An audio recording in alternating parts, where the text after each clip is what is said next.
Vocês estão numa expectativa, não estão? Imaginem como eu estou.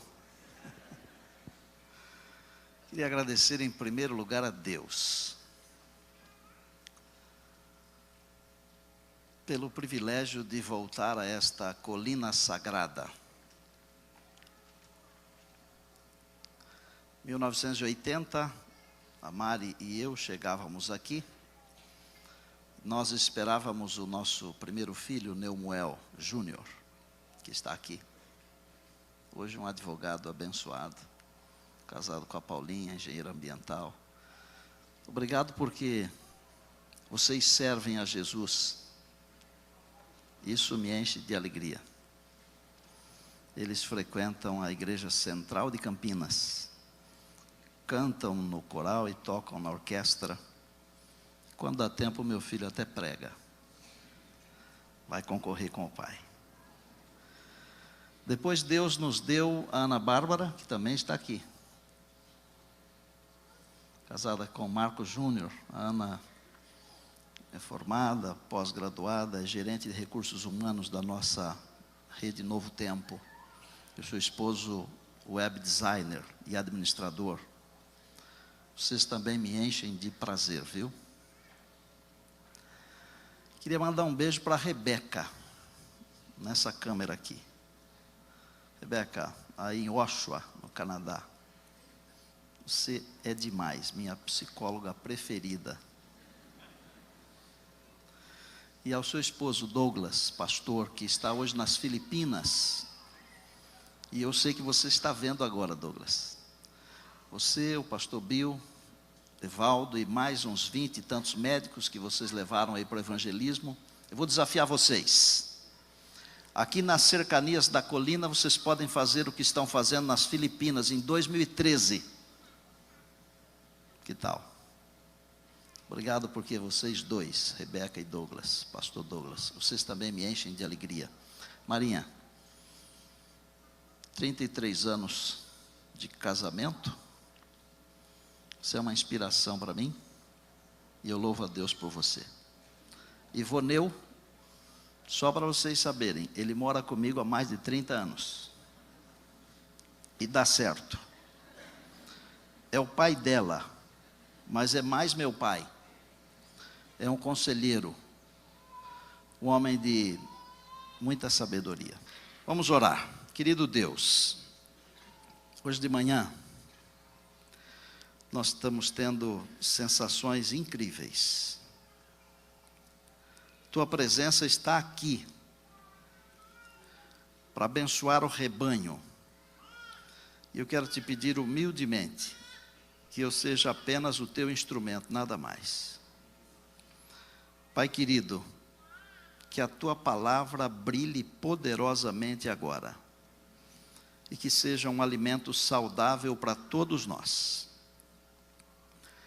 Quero uma bênção para as criancinhas, para os jovens, moços e moças, para os irmãos, para as irmãs, e também para aqueles nossos irmãos que já têm bastante experiência, bastante história. Que todos, incluindo aqueles que nos acompanham pela internet, que todos recebamos as tuas bênçãos agora, meu Deus, em nome de Jesus, amém. Amém. Pense num pentagrama. Os músicos sabem muito bem o que é isso. Algumas notas ficam em cima das linhas. Outras notas ficam entre as linhas. Se elas forem do mesmo formato, com a mesma intensidade, dentro de um mesmo compasso, elas têm o mesmo valor, estando na linha ou fora da linha. Bem-vindos, Paulinha e Philip, os meus amigos canadenses que estão lá em casa esses dias. Bem-vindo à igreja do NASP Campus São Paulo, tá bom?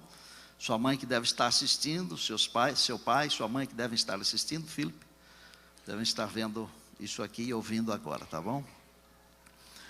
As notas, elas são importantes, e dentro do compasso, elas são lidas pelo músico, independente de estarem sobre a linha ou entre as linhas. Na nossa vida, nós não conseguimos ler as entrelinhas. Nós não vemos as entrelinhas. Exemplo, quando estamos passando por uma crise, por uma dificuldade, por uma situação aflitiva, nós não entendemos.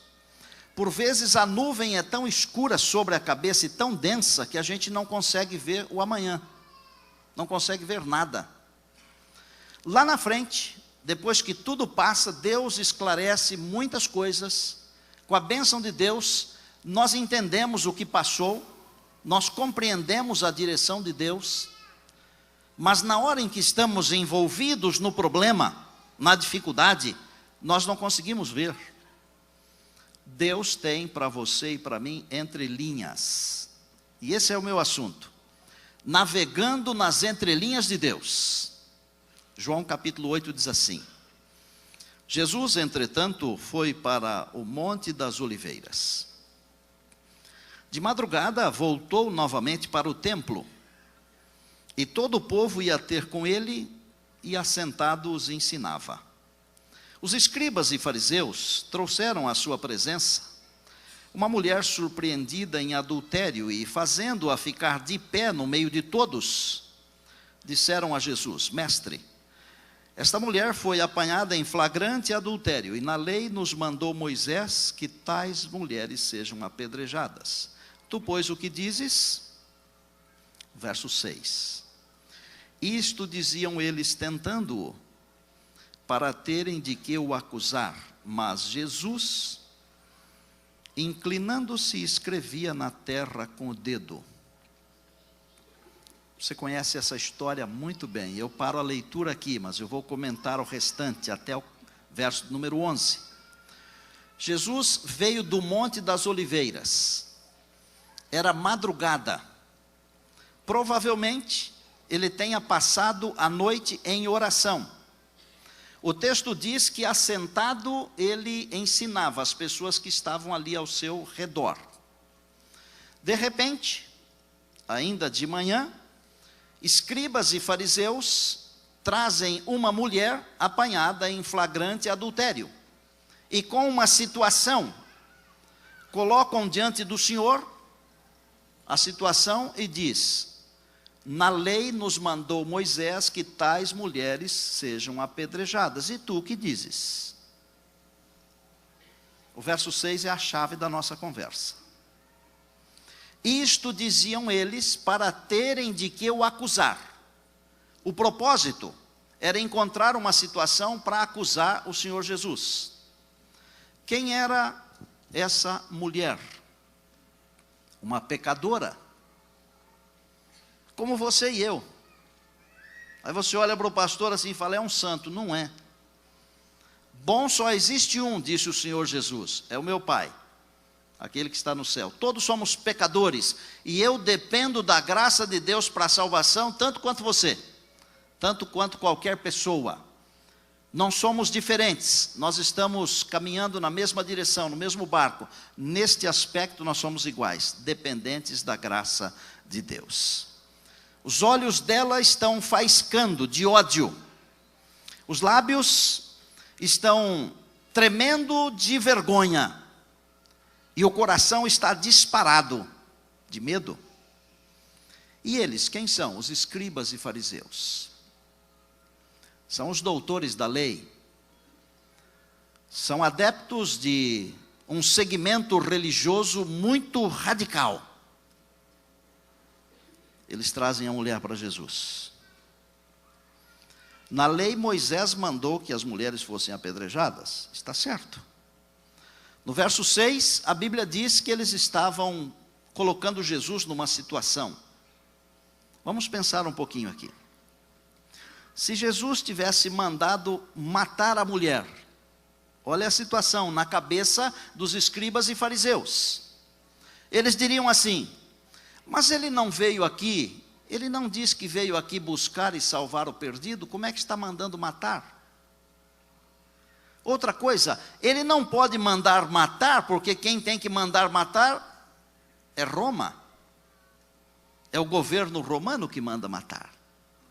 Se Jesus dissesse: não matem a mulher, eles diriam assim: Estão vendo como ele está transgredindo a lei, a nossa lei? E ele diz que veio aqui para cumprir, não veio para mudar. É um mentiroso. Na cabeça dos escribas e fariseus, de todo jeito, Jesus estava, como se diz em algum lugar por aí, numa saia justa. Uma dificuldade. E quando a gente tem uma grande dificuldade, às vezes a gente precisa de ajuda dos profissionais.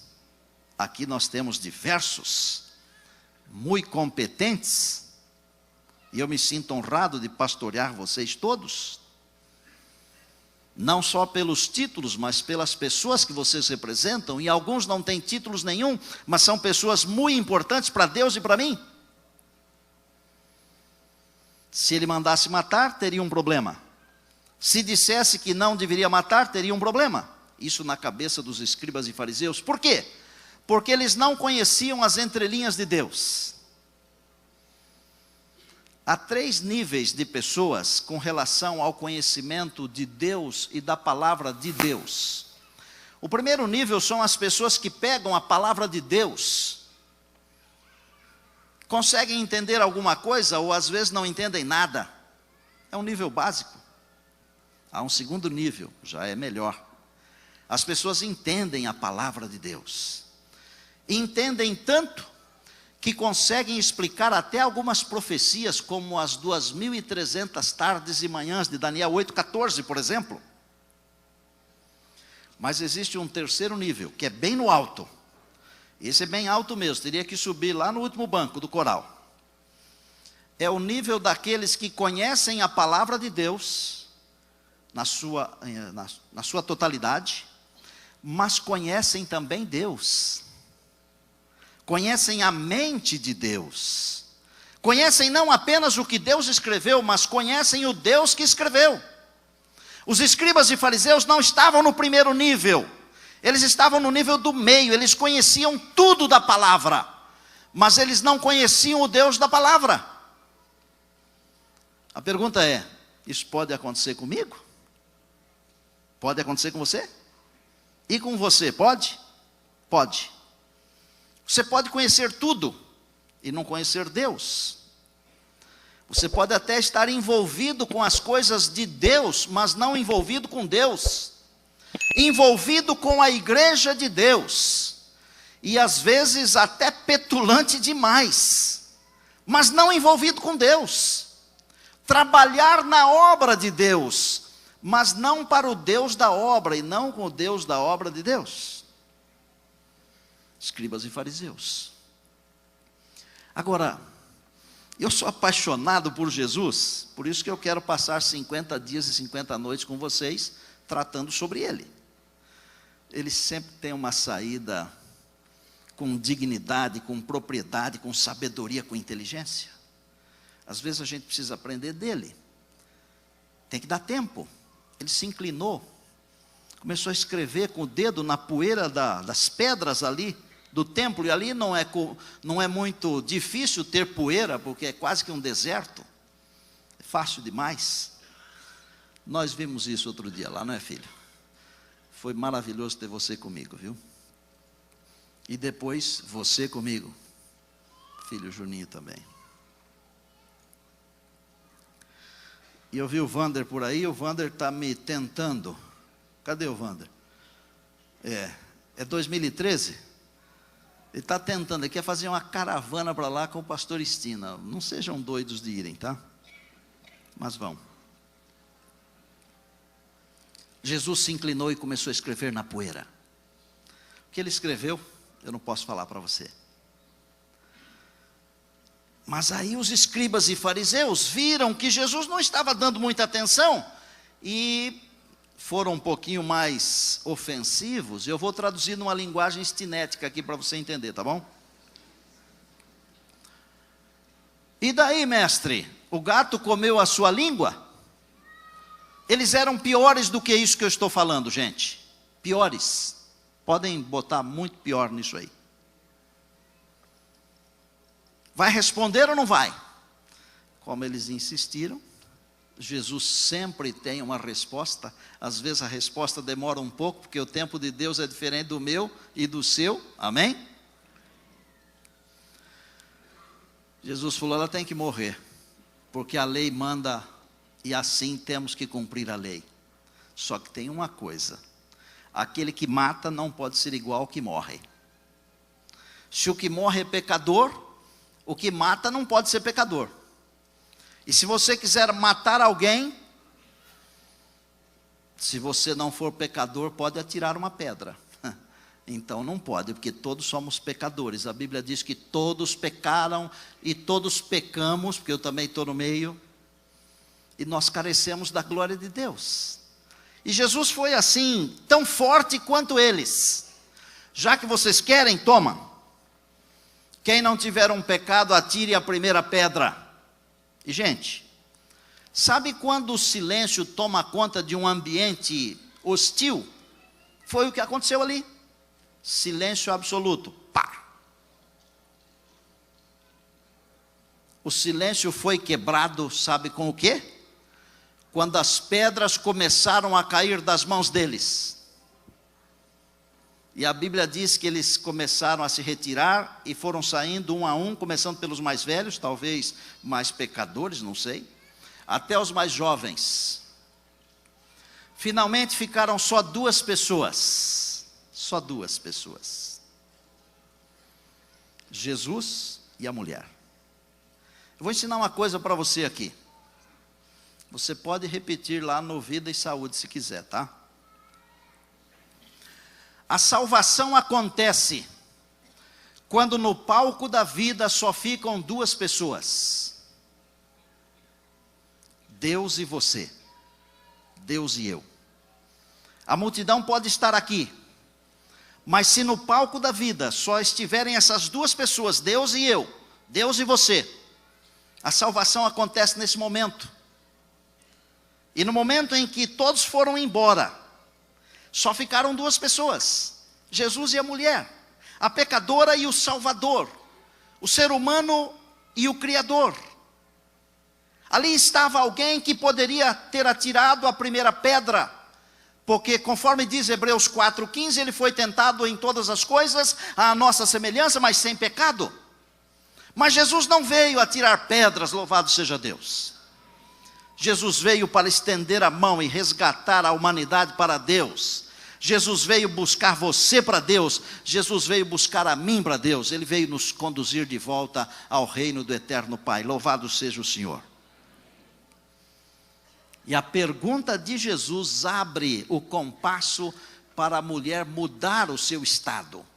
Eu falei agora há pouco que ela estava com os lábios trêmulos, os olhos faiscantes e o coração disparado. E Jesus olha para a mulher e diz assim: mulher, onde estão os teus acusadores? Bondosamente, não como a expressão, a tonalidade que ele usou para os escribas e fariseus. E ela diz assim: não estão mais aqui.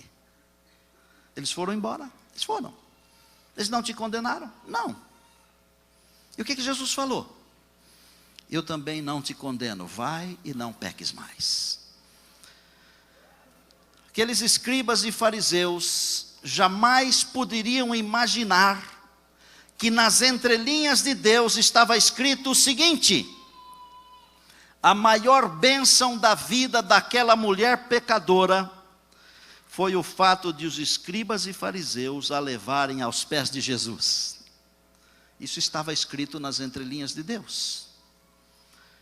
Douglas, o que aquela mulher pensava quando foi à presença de Jesus? Eles vão me apedrejar. Ela também não sabia o que é que estava escrito nas entrelinhas de Deus. Ela não sabia que aquele momento seria o maior e mais importante momento de toda a sua vida. E às vezes uma coisa que é uma tremenda aflição para a gente, Deus pode transformar na melhor coisa da nossa vida. Basta compreendermos não apenas a Bíblia, mas o Deus da Bíblia. Estude a Bíblia, mas estude a Bíblia com amor ao Deus que mandou escrever a Bíblia. Você vai ver que é diferente. Os meus professores me ensinaram que todo sermão poderoso deve ter uma ilustração igualmente poderosa. E eu sou um indivíduo que mede resultados. Sabe como é que eu penso sobre a vida, sobre o trabalho? Eu penso como se fosse uma corrida de Fórmula 1. Você tem que largar bem. E depois que você larga bem, você apenas administra a corrida. É muito melhor andar na frente, ou à frente. E eu quero começar bem com vocês aqui. Mas eu quero prosseguir bem. E sabe quando será o meu término bem? Se Deus permitir, quando Jesus aparecer e disser para mim assim: Neumoel, você foi um servo fiel. Eu quero agradar vocês, mas eu não vou agradar todos vocês. É impossível. Felizmente, o pastor é o único trabalhador que agrada 100%, né? Ele agrada uma quantidade quando chega e uma outra quantidade quando vai embora. Os que eu estou agradando quando eu chego, ótimo. Os que eu não estou agradando, é melhor você se agradar, porque eu estou orando para Jesus voltar nos dias do meu pastorado aqui. Amém, povo de Deus? Amém. Qual é a ilustração que eu quero dar para você entender, para clarear essa ideia das entrelinhas de Deus? Eu poderia dar uma da minha vida pessoal, do meu ministério, tem tantas, mas não. Hoje eu quero dar uma ilustração da Bíblia, da palavra de Deus. E ela está no Deuteronômio 34. É o momento quando Deus falou para Moisés: sobe aqui no monte, os seus dias terminaram, sobe aqui para descansar aqui em cima do monte. Moisés obedeceu e subiu. E eu vou colocar para você aqui o que Moisés subiu pensando. Subiu pensando, tinha tempo para pensar, porque o monte é muito alto. De lá dava para ver praticamente toda a terra prometida. Ele pensava assim: bom, Deus falou que não vai me deixar entrar na terra porque eu cometi um pecado. Eu vou chegar lá em cima, eu vou falar para Deus assim: o Senhor me perdoa? Aí Ele me deixa entrar na terra. O Senhor não me perdoa? Acabou, perdi tudo. Celinha, a vida não teve graça. Moisés não sabia das entrelinhas de Deus. Não sabia. Ele subiu. Quando chegou lá em cima, dá uma olhada no Moisés. Ele deve ter colocado a mão assim, se abaixado diante de Deus, e deve ter dito assim: Senhor, sabe aquele dia lá que eu bati na rocha pela segunda vez? Que o Senhor mandou bater uma vez, na segunda o Senhor mandou eu falar com a rocha. Sabe aquele dia lá? Sei. Pois é, eu não estava num bom dia aquele lá. Eu tinha tido umas dificuldades. É mais ou menos assim ou não é? Parecido? Dá para o Senhor me perdoar? Aí o Senhor falou para ele assim: filho, esse pecado aí eu já perdoei desde a primeira vez que você me pediu perdão. Aí Moisés se animou e falou assim: então eu posso entrar na terra? Aí o Senhor falou assim: não pode, filho. Porque quando Deus vai falar não, Ele fala com essa bondade aqui: não pode, filho. Não pode, filha. Deus não fala não, não. Deus fala com amor, com bondade, com carinho. Mas Senhor, o Senhor não disse que perdoou? Aí Deus explicou, porque Deus precisa explicar para nós as coisas. Aí Deus falou assim, pastor Enéas: perdoar o pecado é uma coisa, retirar as consequências é outra coisa. Eu não posso passar por cima, filho, de uma lei que também é minha, que daqui a alguns séculos um outro servo meu como você vai escrever. E uns séculos depois, Paulo escreveu o que está em Gálatas 6:7: Deus não se deixa escarnecer, de Deus não se zomba, aquilo que o homem semear, isso também se fará. Aí, sabe o que Deus faz conosco quando nós nos sentimos mal por causa de alguma coisa? Ele muda a conversa. Deus é mestre em nos fazer sentir bem quando estamos sentindo mal. Deus estava sentado em algum lugar, assim. Aí Deus falou: senta aqui, filho. Moisés sentou. Deus mudou a conversa da seguinte maneira: como é que foi a subida do monte aí? Você cansou? 120 anos. Não é fácil. Cansei, Senhor. E eu queria que você encostasse a cabeça aqui no meu colo para você descansar. E Moisés encostou a cabeça no colo de Deus. Que lugar para descansar. E enquanto Moisés estava reclinado no colo de Deus, Deus começou a passar as mãos no cabelo de Moisés. A gente chama de fazer cafuné, não é? O que acontece conosco quando estamos muito cansados e uma pessoa muito amada começa a fazer cafuné na gente? Foi o que aconteceu. Ele dormiu. Vou falar para vocês uma coisa. Moisés não morreu. Moisés dormiu no colo de Deus. A Bíblia diz que aqueles que estão em Jesus, está em João capítulo 11, eles não morrem, eles dormem. Eu sou a ressurreição e a vida. Aquele que crê em mim, ainda que morra, viverá. E todo que vive e crê em mim, nunca morrerá eternamente. Moisés não morreu. E quando nós lemos Judas 9, Mateus 17, nós descobrimos que o Senhor veio, chamou Moisés. Depois ele apareceu juntamente com Elias para confortar e animar o Senhor Jesus. Moisés subiu o monte com uma coisa na cabeça, ou duas. Deus tinha escrito nas suas entrelinhas: Moisés, você vai descansar nos meus braços, eu não vou deixar você entrar na terra prometida para você não sofrer, mas eu vou levar você para a eternidade. Eu vou revestir o seu corpo de incorruptibilidade, eu vou revestir o seu corpo de imortalidade, e Deus tem escrito entre linhas a respeito de você. E eu quero que você se aproxime de Deus para Ele falar o que é que está escrito a respeito de você. Deixa eu perguntar, está claro o sermão até aqui? Posso terminar? Então eu vou terminar dizendo o seguinte: está claro? Diga amém. Amém. Ok. Queria que você voltasse comigo, o professor Flávio, que dirigiu a CASP na minha formatura, cantando um trecho de Isaías. Lembra disso? Obrigado. Queria voltar com você lá no Éden. Um dia Deus falou para Adão assim, foi para Adão que ele falou, viu? Não foi para Adão e Eva, foi para Adão. Pode olhar lá no texto bíblico, está tudo no singular. No dia que você comer, você vai morrer. Quando Deus falou assim, não coma desse fruto aqui, porque se comer, morre. Deus não estava mentindo, era tudo verdade. Mas nas entrelinhas de Deus, sabe o que é que estava escrito? Isso aqui é de chorar, sabia? Nas entrelinhas de Deus estava escrito assim: não coma desse fruto aqui porque ele é pernicioso. Mas se um dia você comer e tiver que morrer, para que você não morra, eu venho aqui, eu me torno um ser humano como você, eu entrego a minha vida no lugar da sua vida para você não ter que morrer. Essas são as entrelinhas de Deus.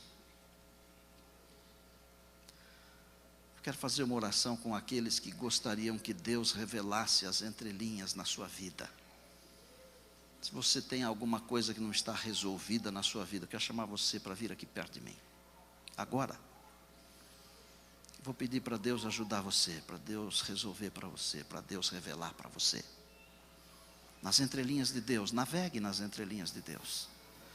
Deixe Deus conduzir. Pastor, não estou entendendo. Não faz mal. Confie em Deus. Há muitas coisas que a gente não entende mesmo. O Deus que eu conheço é um Deus de amor. O Deus que eu conheço é um Deus de poder. E é desse Deus que eu quero falar para vocês todas as vezes aqui. Um Deus que escreve coisas lindas a meu respeito e a seu respeito. E sabe uma coisa que Deus já escreveu sobre você? Que um dia desses Ele vai ver você adentrando por uma das 12 portas da Nova Jerusalém. Eu quero estar lá, viu? Há algumas coisas que eu também não entendo, mas eu entendo o Deus das coisas.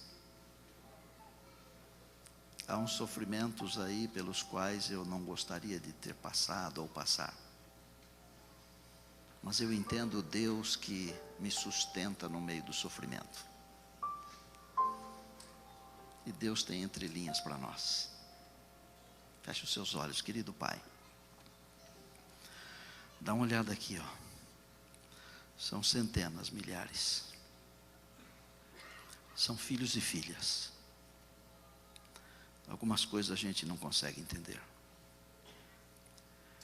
Mas nós aceitamos a maneira que o Senhor nos conduz. Para esta igreja, uma igreja maravilhosa. Eu peço que o Senhor me abençoe grandemente ao conduzir essa igreja. Meu desejo é conduzi-la para o lar celestial. Aos meus amados companheiros de trabalho, pastores, obrigado pela alegria de trabalharmos juntos aqui. Abençoa-os com as suas famílias. Aos irmãos, aos líderes. Aqueles que estão enfrentando uma nuvem escura. Nuvem tão densa que não permite nem pensar, nem ver. Alguns estão sofrendo demais, meu Deus. Mostra o outro lado da cortina, por favor. Mostra o que o Senhor escreveu nas entrelinhas. Basta apenas confiarmos. Ensina-nos para que confiemos mesmo no momento difícil, Pai. Abençoa também os que nos acompanham pela internet, por favor, Senhor. Entregamos a nossa vida nas Tuas mãos. Louvamos o Teu nome. Um dia desses queremos ver Jesus. Naquele dia, Pai, que ninguém falte, mas que estejamos lá, com a nossa igreja, com a nossa família, com os nossos amigos, com os nossos irmãos.